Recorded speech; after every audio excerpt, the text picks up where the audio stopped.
pourquoi Israël? Israël est épargné complètement. Israël n'est-il pas considéré aussi comme des infidèles, incroyants, hérétiques? Si par exemple les djihadistes considèrent les chrétiens comme hérétiques, Israël, les juifs, ne sont-ils pas aussi hérétiques? Pourquoi on a épargné Israël? Ce sont des questions auxquelles vraiment... Vous avez un commentaire, je crois. Oui, oui. Moi, je suis d'accord avec vous, mais pour trouver la psychopathologie, puisque je suis médecin et je travaille beaucoup dans la psychologie, tout ça, moi, je pense qu'il faut monter un peu plus vers cette haine que les autres ont contre nous, l'Égypte, qui paraissait un pays qui se développe, tout ça. Donc, j'ai tendance à penser, à croire qu'ils ne veulent pas que l'Égypte devienne un grand pays. Bien sûr. Donc, quand on monte à l'historique des frères musulmans, sans aller trop loin, combien des églises, il faut voir toujours le pourquoi, depuis quand, hein, combien des églises ces terroristes ont brûlé dans les 5 ou 10 dernières années? Certains ont été, après bien des années, attrapés. Enfin, on a laissé faire. Parce que si, depuis le début, si on avait attrapé ces gens-là et on les avait jugés parce que c'est un lieu saint, soit chrétien ou musulman. Non, mais là, on attaque sur le régime de Moubarak, là, on en parle. Non, c'est pas le régime de Moubarak. Non, c'est le régime des islamistes. Non. Non, quand j'ai dit, j'ai laissé faire sans rien faire, c'est le régime de Moubarak qui a laissé faire. Exactement. Mais qui avait le pouvoir pendant le régime de Moubarak? C'était les islamistes. Les frères musulmans. C'était les frères musulmans. Alors, il leur disait, ne touchez pas à mon fauteuil, mais vous faites comme vous voulez. Les chrétiens, vous brûlez vifs, vous faites comme vous voulez, mais moi, je reste. Alors, ils ont fait tout, ils se sont baladés partout, ils ont menacé, tué, je parle d'Assiout, je parle de Minier, je pense à Aswan. Ils ont brûlé des dizaines des églises, apparemment c'est 109 ou 110, et puis on a dit, bon d'accord, c'est bon, c'est pas grave, et les chrétiens sont des gens faibles, puisque vous avez commencé à me dire pourquoi les chrétiens ne répondent pas, les chrétiens ne réagissent pas, les chrétiens n'ont pas le pouvoir d'avoir de l'armement, ils ne répondent pas. Donc, dans le temps, c'est des gens de deuxième degré. Mais notre question, excusez-moi. Après, c'est la citoyenneté. Notre question aujourd'hui, c'est un message vers l'Europe, l'Occident. On ne parle pas interne égyptien maintenant, parce que peut-être c'était pour faire un chaos et des problèmes entre chrétiens et musulmans dans cette époque, dans ces jours, comme les deux se rassemblent bien derrière le président Sisi. Mais là, on n'en parle pas maintenant. On parle d'un autre angle et c'est la raison pour laquelle on va continuer cette histoire d'une autre manière. Mais là, le jour même, après cette vidéo qui a été, ou bien après la frappe aérienne égyptienne contre la Libye, nous trouvons la France qui signe au Caire le premier contrat d'exportation de son avion de combat Rafale avec l'Égypte, qui achète 24 exemplaires de ce fleuron de l'industrie aéronautique française. 2 autres contrats ont été signés par l'Égypte pour l'achat d'une frégate multimission FREM du groupe naval DCNS, ainsi que des missiles conçus par MBDA. Regardons ce reportage.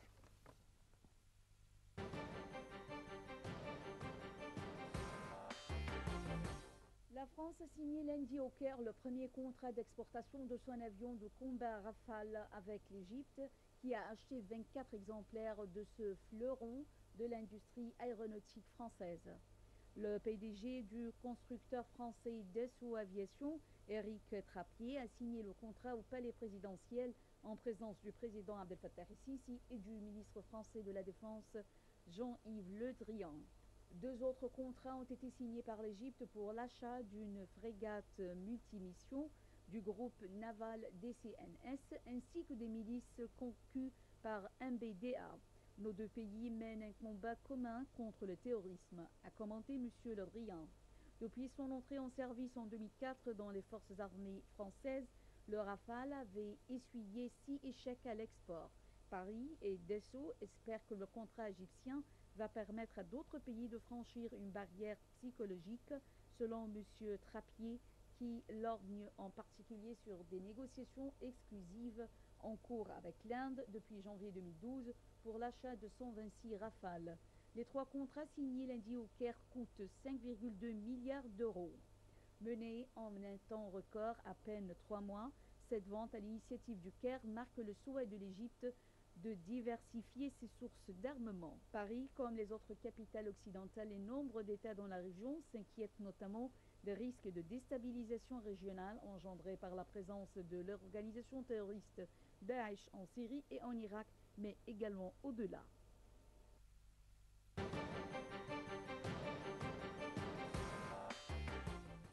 Un rapprochement militaire, peut-être politique et industriel, comme l'a déclaré le ministre français de la Défense hier, durant une conférence de presse, durant la signature de ce contrat. Monsieur Albert, aujourd'hui, ou bien après le 30 juin, la France n'était pas très claire vis-à-vis de ce qui s'est passé en Égypte. Pourtant, les médias français toujours présentaient ce qui s'est passé en Égypte en tant que coup d'État, et même l'Union européenne a arrêté n'importe quelle aide sécuritaire avec l'Égypte. Est-ce qu'une telle signature présente un tournant vis-à-vis des relations entre l'Égypte et la France en général, ou bien en particulier, et l'Égypte et l'Union européenne en général? Je vais peut-être être un peu dur, mais un peu vrai, authentique, pour ma réponse. Je pense que la France a des gens, des frères musulmans, qui prennent de l'ampleur dans les institutions et dans les structures et françaises et européennes. Et que l'argent du Qatar, je vais le dire franchement, je pense que maintenant on est dans une situation où il faut dire les vérités. Ah, dites, c'est ce que le Qatar achète beaucoup de choses de la France et dans leur contrat, il y a toujours quelque chose qui échange, que vous ne laissez faire, d'abord par des mosquées, et puis après par une propagande, et puis par autre chose. Je ne veux pas avancer la théorie, enfin ce qui se disait il y a quelques jours dans les journaux et les médias français, que certains ont été achetés par le Qatar et la Turquie dans tous les domaines, soit industriels, soit médiatiques, soit dans les rapports de commerce. Mais le Qatar a ajouté... D'accord. La situation n'a pas changé. Qu'est-ce qui a changé dans l'équation pour que la France soutienne l'Égypte aujourd'hui? Parce qu'ils ont peut-être compris qu'il y a un danger maintenant de la part de Daesh contre la France même. Et parce que dernièrement, vous savez, l'affaire de Charlie était un déclencheur, était quelque chose qui disait « Ah, ben attention, ce n'est plus les anges, les femmes musulmanes ne sont plus des anges gardiens, ne sont plus des gens propres uniquement qui veulent pratiquer la religion, mais que c'est une conquête. » Il faut dire qu'en France, les journaux d'aujourd'hui et d'hier parlent d'une conquête islamiste en France. Et ça, je l'avais dit, moi, dans beaucoup de réunions, enfin, au Sénat dernièrement, j'avais dit qu'il y a une conquête islamiste et que laisser faire aussi les choses comme ils veulent le faire, un jour ou l'autre, ça va basculer.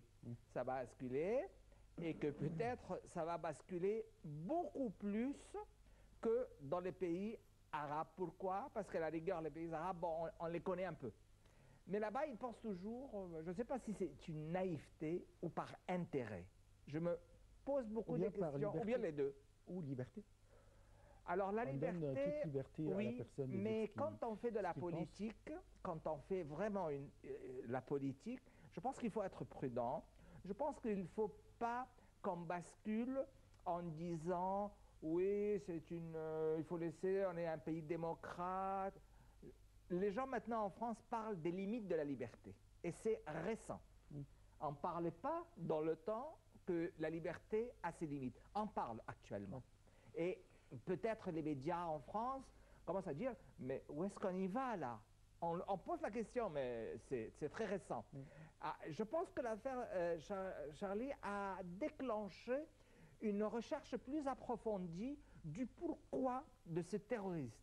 Parce qu'ils en parlaient, parce que les dames des gens qui ont été tués ont été appréhendées, et ils ont dit beaucoup de choses.